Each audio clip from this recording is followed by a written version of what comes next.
የምትሰራውን ስራ ሰው ባያየውን ፈጣሪ ያየው። ሌላውን በሰፈርከው ቁና ነው የምትሰፈረው። እሺ አረ ስራ ያለ ምን ነው ፈጣሪ ወይ ጨከንክብን። ቁርስ ሳንበላ ምሳ ደረሰኩ። ምንም ብር አልያዝክም? ኬታ መጣል 5 ሳንቲም የለም ኪሴ ውስጥ። እንዴ ምንድነው? ሰምኛለሽ? ንቂ እህቴ። አረ በእናትህ ውሃ ግዛ። ስማ ፈጣሪ የቁርስን ጠይቀው ያስቤዛ ሞላለ።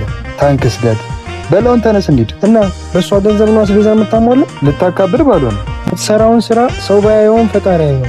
ሌላውን በሰፈርከው ቁና ነው የምትሰፈረው። እሺ አይዞሽ አይዞሽ። ኧረ ተረጋጊ። ራስሽን ስተሽ ወርቀሽ ነው። በጣም አመሰግናለሁ። ኧረ ችግር የለውም። እንኪ ቦርሳሽን ቼክ አድርጊ። ቆይ አንዴ፣ መስሪያ ቤታችን እንደናንተ አይነት ታማኝ ሰራተኛ ይፈልጋል። ምናልባት መስራት ከፈለጋችሁ ደውሉልኝ። እሺ አየህ፣ ለሌላው ጥሩ ስትሆን ፈጣሪ በጥፉ ነው የሚመልስልህ። ልክ ብለህ ይመችህ።